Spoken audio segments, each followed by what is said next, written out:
শেখ হাসিনার সময়ে বেশ কিছু যুগান্তকারী কাজ হয়েছে যা নিয়ে তেমন আলোচনায় হয় না। নারী শিক্ষার উন্নয়ন, মানব পাচার কমানো, গ্রামীণ স্বাস্থ্যসেবার উন্নয়ন এবং সামাজিক সুরক্ষা বৃদ্ধি এগুলোর মধ্যে অন্যতম। এছাড়া বিএনপি আমলে 2001 থেকে 2006 পর্যন্ত বিদ্যুৎ নিয়ে দেশের মানুষের যে হাহাকার ছিল সেটাও দূর হয়েছে হাসিনার সময়। শেখ হাসিনার ভালো কাজগুলোর তালিকায় নারী শিক্ষার উন্নয়ন সমাজে সবচেয়ে বেশি ইতিবাচক প্রভাব ফেলেছে। 2009 সালে ক্ষমতা গ্রহণের পর শেখ হাসিনার সরকার নারী উন্নয়নের জন্য নানাবিধ কর্মসূচি ও প্রকল্প হাতে নেওয়া শুরু করে। এর মধ্যে সবচেয়ে বেশি জোর দেওয়া হয় নারী শিক্ষা ও বাল্যবিবাহ রোধে। সরকারি শিক্ষা প্রতিষ্ঠানগুলোতে দ্বাদশ শ্রেণী পর্যন্ত মেয়েদের বিনা বেতনের শিক্ষার ব্যবস্থা করেন শেখ হাসিনা, যে কারণে দেশে নারী শিক্ষার হার অনেক বেড়ে যায়। এছাড়া শিক্ষা সহায়তা ট্রাস্ট ফান্ড গঠন করে প্রাথমিক থেকে স্নাতকোত্তর পর্যন্ত নারীদের শিক্ষাবৃত্তি দেওয়ার ব্যবস্থা করেন। প্রতিটি প্রাথমিক বিদ্যালয়ে শিক্ষক নিয়োগের ক্ষেত্রে 60% নারী শিক্ষক বাধ্যতামূলক করা হয়, যদিও তা নিয়ে বিতর্ক রয়েছে বেশ।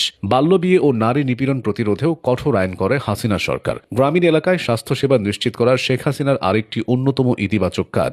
সার্বজনীন স্বাস্থ্যসেবা নিশ্চিতের লক্ষ্যে এবং জনগণের দোরগোড়ায় স্বাস্থ্যসেবা পৌঁছে দেওয়ার জন্য 14,000-এরও বেশি কমিউনিটি ক্লিনিক স্থাপন করে শেখ হাসিনা সরকার। এসব কমিউনিটি ক্লিনিক থেকে নারী, শিশু ও সেবা প্রার্থীদের জন্য দেওয়া হয় বিনামূল্যে বিভিন্ন রকম ওষুধ, যার ফলে গ্রামীণ এলাকায় স্বাস্থ্যসেবার পরিধি বাড়ে। সবচেয়ে ইতিবাচক প্রভাব পড়ে মাতৃমৃত্যুর হারে। 2006 সালে দেশে হার ছিল 370 জন প্রতি লাখে, আর 2023 সালে তা দাঁড়ায় মাত্র 161 জনে। 2006 সালে শিশু হার ছিল প্রতি হাজারে 84 জন, আর 2023 সালে তা 4 গুণ কমে দাঁড়ায় মাত্র 21 জনে। এই সবই সম্ভব হয়েছে স্বাস্থ্যসেবা জনগণের দোরগোড়ায় পৌঁছে দেওয়ার কারণে। শেখ হাসিনার সময় ঘরে ঘরে বিদ্যুৎ পৌঁছানো কর্মসূচি হাতে নেওয়া হয়। বলা হয়েছিল জাতীয় প্রবৃদ্ধি অর্জন, দারিদ্র্য বিমোচন এবং দেশের আর্থসামাজিক ও মানব সম্পদ উন্নয়নই এর লক্ষ্য। 2009 সালে দ্বিতীয় মেয়াদে দায়িত্বে এসেই শেখ হাসিনা দেশের বিদ্যুৎ উৎপাদন, সঞ্চালন এবং বিতরণ ব্যবস্থায় ইতিবাচক অগ্রগতি সাধন করেন। ফলে বিএনপি আমলে যে বিদ্যুৎ নিয়ে মানুষের মাঝে হাহাকার ছিল সেটা কিছুটা হলেও কেটে যায়। যত দুর্গম এলাকাই হোক, দেশের প্রায় সর্বত্র এখন বিদ্যুতের আলো পৌঁছে গেছে।